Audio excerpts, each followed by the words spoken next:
Podróż w głąb duszy, miłość, więź i odpowiedzi. W poprzednim filmie opowiadałem o mojej regresji niehipnotycznej i o tym, jak podczas tej podróży odkrywałem głęboką więź z moim przewodnikiem duchowym, bratnią duszą oraz moją babcią, która była moim opiekunem na ziemi. Dziś chciałbym dodać kilka istotnych uzupełnień, które pojawiły się w mojej świadomości po tamtej regresji. Podczas regresji zadawano mi pytania, jednak nie wszystkie z nich miały odpowiedzi. Dziś rozumiem, że wiele z tych pytań nie miało znaczenia dla mojego obecnego życia, nie wnosiłyby nic nowego do mojej inkarnacji. Na wiele pytań znałem odpowiedź, a to, co dostawałem, było potwierdzeniem tego, co już wiedziałem. Wydawało mi się, że odpowiedzi te będą miały dla mnie wielką wagę, ale z perspektywy czasu mogę stwierdzić, że to były tylko pytania z tej konkretnej chwili, które nie miały wpływu na moje życie teraz. Wciąż. Jednak przywołuję na myśl książki, które wtedy czytałem, pracę Dolores Cannon, doktora Neftona, wszystkie książki Ericha von Danikena, misje Michela Desmarqueta oraz moje przeżycie z UFO na Rugi Martina Wiesengruna.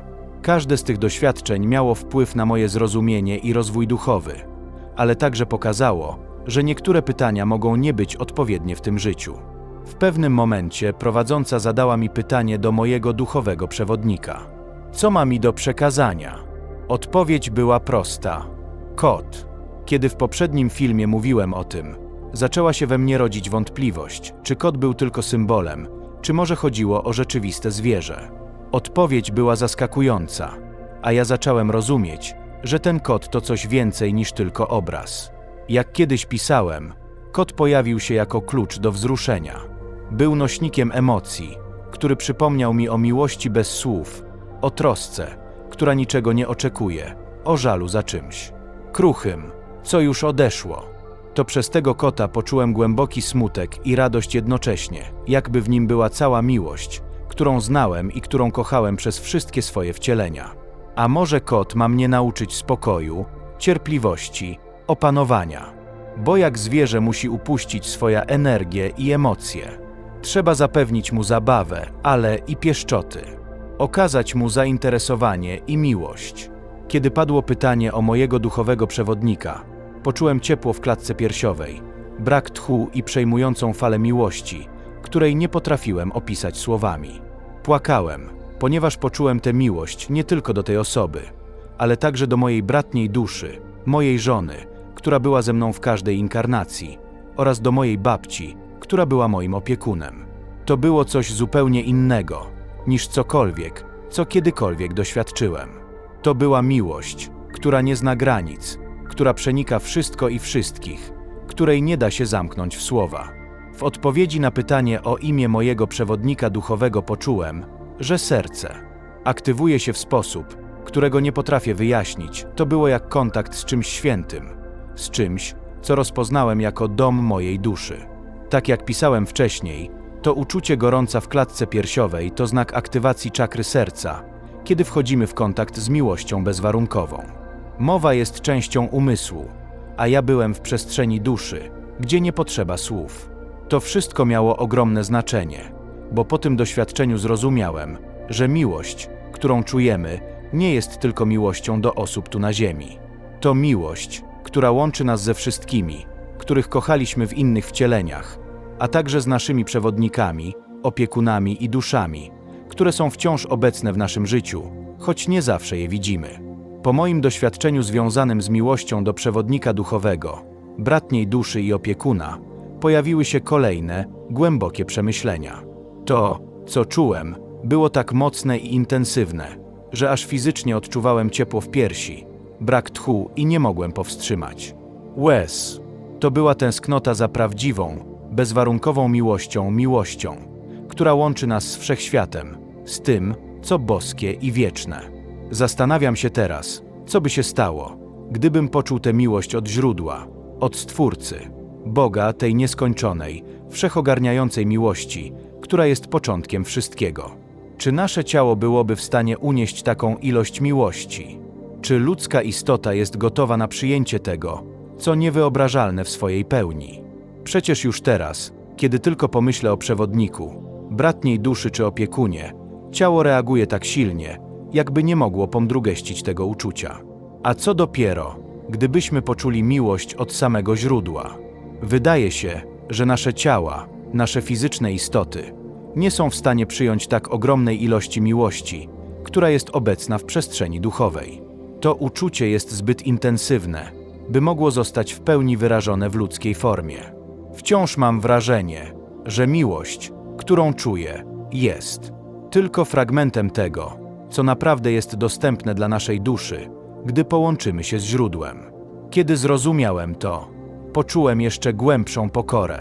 To, czego doświadczam, to tylko mały fragment tego, co naprawdę jest dostępne, jeśli tylko otworzymy nasze serca i umysły na pełnię tej miłości.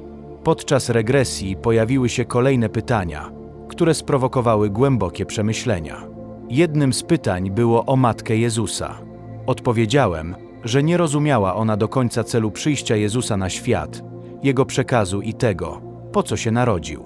To, co powiedziałem, zaskoczyło mnie, ponieważ w kontekście duchowym czuję, że Matka Jezusa, jak każda matka, kochała swojego Syna, ale jej zrozumienie było ograniczone przez ludzkie granice, które miała. Kolejne pytanie dotyczyło Jezusa wjeżdżającego na osiołku do Jerozolimy. Wtedy pojawił się obraz. Rosły mężczyzna ubrany w białe szaty, z długimi ciemnymi włosami i sandałami, siedzący na osiołku. Postawa była dziwna. Musiał się odchylić do tyłu, żeby nogi nie dotykały ziemi. Wyglądało to zabawnie, jakby jechał na hopperze. To dziwne, humorystyczne wrażenie szybko ustąpiło miejsca głębszym uczuciom, gdy zobaczyłem Jezusa opierającego się o łódź, płaczącego. Płakał, bo tylko jego siostra przyszła pożegnać się z nim, gdy postanowił oddać swoje życie na krzyżu. To była chwila pełna smutku i bólu. Poczułem ogromny żal i łzy w oczach, bo to, co widziałem, było przypomnieniem tego, jak wielkie poświęcenie wiązało się z jego misją. Później zapytano mnie o Atlantydę. W odpowiedzi zobaczyłem obrazy ludzi eksperymentujących na innych, tworzenie hybryd, jak na przykład orzeł z głową człowieka czy koń z ludzką głową. Było to wynikiem zabawy kosmitów, którzy dla żartu eksperymentowali na Ziemi. W tej wizji ukazała mi się postać dużego kosmity siedzącego na zielonym, kryształowym tronie, przypominająca istoty z filmu Prometeusz. To, co się wydarzyło z Atlantydą, to kara za te niegodziwe eksperymenty została zniszczona i zatopiona. Pytano mnie także o modlitwę i w tym momencie poczułem, że to, co nazywamy modlitwą, często jest tylko formalnością. Wiele osób powtarza wierszyki, ale nie angażują się w rozmowę z Twórcą z serca. Uświadomiłem sobie, że modlitwy same w sobie nie mają tak naprawdę znaczenia, jeśli nie płyną z głębi serca, z prawdziwej potrzeby duchowej łączności. Wiele osób idzie do kościoła, odmawia modlitwy, śpiewa, klęczy i myśli, że to wystarczy. Ale prawdziwa modlitwa to coś, co płynie z wnętrza, to sposób życia, w którym kierujemy się dobrem, służymy innym, pomagamy sobie nawzajem, unikamy zła i fałszywych ludzi. Na koniec regresji i moich duchowych doświadczeń pojawiło się podsumowanie, które mogłoby brzmieć następująco: miłość, którą dajesz, jest prawdziwa. Nie jesteś sam. Twoje serce zna drogę. Ufaj temu, co czujesz, nawet jeśli nie rozumiesz. Jesteś otoczony obecnością, której nie widać, ale którą czujesz. To jest Twoja siła. Te słowa mają dla mnie ogromne znaczenie, ponieważ odkryłem, że najgłębsza miłość to ta, która pochodzi z serca. To ona kieruje nas w życiu, nawet jeśli nie zawsze rozumiemy, co się dzieje. Ta siła jest z nami, otacza nas, choć nie zawsze możemy ją zobaczyć. Czujemy jej obecność w każdym geście, w każdym uśmiechu, w każdym akcie dobroci. To jest nasza prawdziwa siła, miłość, która nie potrzebuje słów, tylko gestów i serca. Wszystkie te doświadczenia, obrazy i emocje prowadzą mnie do jednego wniosku. Życie nie jest tylko o tym, co robimy, ale także o tym, jak czujemy i jak kochamy bezwarunkowo, z pełnym zaufaniem do siebie i do tego, co nas otacza. Jeśli ten film poruszył coś w tobie, jeśli poczułeś, że to nie przypadek, zostaw ślad.